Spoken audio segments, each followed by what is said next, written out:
ശബരിമല തന്ത്രിക്ക് നേരെ മാധ്യമങ്ങളെല്ലാം പോകുമ്പോൾ മറ്റൊരു കള്ളൻ തന്ത്രിയുടെ ലീലാവിലാസങ്ങൾ ജനശ്രദ്ധയിലേക്ക് വരുന്നില്ല. അതാണ് രാജൻ ബാബു എന്ന മുരാരി തന്ത്രി. സോഷ്യൽ മീഡിയയിലെ ഗംഭീര റീലുകൾ, ആഡംബര ജീവിതം, വലിയ പബ്ലിസിറ്റി സ്റ്റണ്ടുകൾ എന്നിങ്ങനെ സജീവമായ ശേഷം നിയമത്തിന്റെ വലയിൽ കുടുങ്ങിയിരിക്കുകയാണ് മുരാരി തന്ത്രി എന്ന രാജൻ ബാബു. 16 വയസ്സുകാരി പെൺകുട്ടിയെ ബാധ ഒഴിപ്പിക്കാനെന്ന പേരിൽ മുറിയിൽ പൂട്ടിയിട്ട് പീഡിപ്പിക്കാൻ ശ്രമിച്ച കേസിലാണ് പുത്തൂരിലെ ഈ വ്യാജ തന്ത്രി അഴിക്കുള്ളിലായിരിക്കും. സാധാരണക്കാരനായ ഒരു ഓട്ടോ ഡ്രൈവറിൽ നിന്നാണ് രാജൻ ബാബുവിന്റെ വളർച്ച തുടങ്ങുന്നത്. കുറച്ചു കാലം കൊണ്ട് മുരാരി തന്ത്രി എന്ന പേര് സ്വീകരിച്ച് ജ്യോതിഷത്തിലേക്കും ആഭിചാര ക്രിയകളിലേക്കും അയാൾ കടന്നു വന്നു. ഓട്ടോ ഓടിച്ചു നടന്നപ്പോൾ അയാൾക്ക് സമൂഹത്തിന്റെ ട്രെൻഡ് മനസ്സിലായി കാണും. ഭക്തിക്കുള്ള മാർക്കറ്റ് അറിഞ്ഞതോടെ അയാൾ കളം മാറ്റി ചവിട്ടി. വെണ്ടാറിലെ ഇയാളുടെ മുരാരി ജ്യോതിഷാലയം ആഡംബരവും ദുരൂഹതയും നിറഞ്ഞ ഒരു കേന്ദ്രമായിരുന്നു. യൂട്യൂബിലും ഇൻസ്റ്റാഗ്രാമിലും റീൽസുകൾ വഴിയാണ് ഇയാൾ ആളുകളെ പറ്റിച്ചിരുന്നത്. തന്റെ പൂജകളുടെ ഫലമായാണ് നടൻ ദിലീപിനെ വെറുതെ വിട്ടതെന്ന് വരെ ഇയാൾ പറഞ്ഞു പറ്റിച്ചിട്ടുണ്ട്. കൂടാതെ ഷിരൂർ ദുരന്തത്തിൽ അർജുനന്റെ ലോറി കിടക്കുന്ന ദിശ കൃത്യമായി പ്രവചിച്ചത് താനാണെന്നും ഓയൂർ തട്ടിക്കൊണ്ടുപോകലിൽ 6 വയസ്സുകാരിയെ കണ്ടെത്തുന്ന സമയം കൃത്യമായി പറഞ്ഞു എന്നൊക്കെയാണ് ഇയാളുടെ തള്ളുകൾ. ഇയാൾ കുടുങ്ങിയത് ബാധ ഒഴിപ്പിക്കലിന്റെ പേരിലാണ്.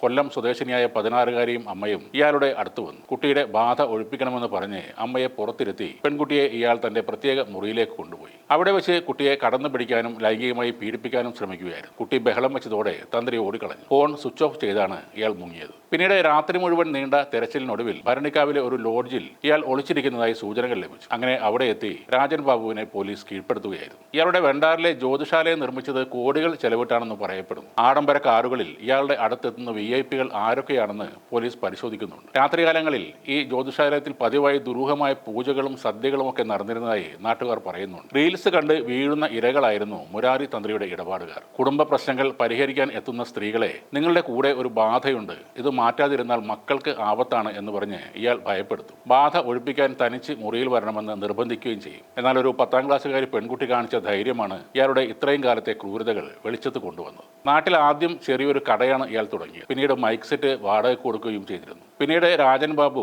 ഓട്ടോറിക്ഷ എടുത്ത് ഓടിക്കാൻ തുടങ്ങി. അതിന്റെ കൂടെ വാറ്റും ഉണ്ടായിരുന്നു എന്നാണ് പറയുന്നത്. രാത്രി ഇരുന്ന് വാറ്റുന്ന സാധനം പകൽ ഓട്ടോറിക്ഷയിൽ കൊണ്ടു നടന്നു കൊടുക്കും. പിന്നീട് നാട്ടുകാർ അറിയുന്നത് രാജൻ ബാബു ദുബായിൽ എത്തി എന്ന കാര്യമാണ്. അവിടെ പോയി താൻ വലിയ ജ്യോത്സ്യനാണ്, ജ്യോതിഷക്കാരനാണ്, പണ്ഡിതനാണ് എന്നെല്ലാം അറബികൾ ഉൾപ്പെടെയുള്ളവരെ പറഞ്ഞ് വിശ്വസിപ്പിച്ച് പറ്റിച്ചിട്ടാണ് രാജൻ ബാബു തിരിച്ച് മുരാരി തന്ത്രിയായി നാട്ടിൽ വരുന്നത്. പിന്നെ ചെറുവള്ളി എന്ന വീട്ടുപേരിന്റെ അറ്റത്ത് ഇല്ലം എന്ന് കൂടി ചേർത്ത് ചെറുവള്ളി ഇല്ലത്ത് മുരാരി തന്ത്രിയായി മാറി. മറ്റൊരു പ്രധാന കാര്യം ഇയാളുടെ ജ്യോതിഷം മാന്ത്രിക പരിപാടിയിൽ കൂടുതലായി പെട്ടിരിക്കുന്നത് ഇസ്ലാം മത വിശ്വാസികളാണ്. ചരട് കെട്ടലിനും ഏലസ് കെട്ടലിനും രഹസ്യമായ പൂജകൾക്കുമൊക്കെ മുൻപന്തിയിൽ ഉണ്ടായിരുന്നത് അവരാണെന്ന് പറയുന്നു. ഞാനൊരു ഹിന്ദു പൂജാരിയാണ്, എന്നാൽ ഞാൻ ഇസ്ലാമിനെയും ഖുറാനെയുമാണ് പിൻപറ്റുന്നത് എന്ന തരത്തിൽ വ്യാജമായ ഒരു ഇമേജ് ഉണ്ടാക്കിയാണ് ഇയാൾ ഇത് സാധിച്ചെടുത്തത്. ഖുറാൻ വചനങ്ങളും മറ്റും പറയുക, അറബി പാട്ടുകൾ പാടുക എന്നതും ഇയാളുടെ പരിപാടിയായിരുന്നു. ഗൾഫിൽ വേറൊരു സ്ത്രീയുമായി പാർട്ട്ണർഷിപ്പിൽ ബാർ ഹോട്ടലൊക്കെ ഉണ്ടെന്നാണ് പറയുന്നത്. അബുദാബിയിലെ ഒട്ടേറെ ആളുകൾ ഇയാളെ പൂജകൾക്ക് വിളിച്ചതായും പ്രവാസികൾ പറയുന്നുണ്ട്.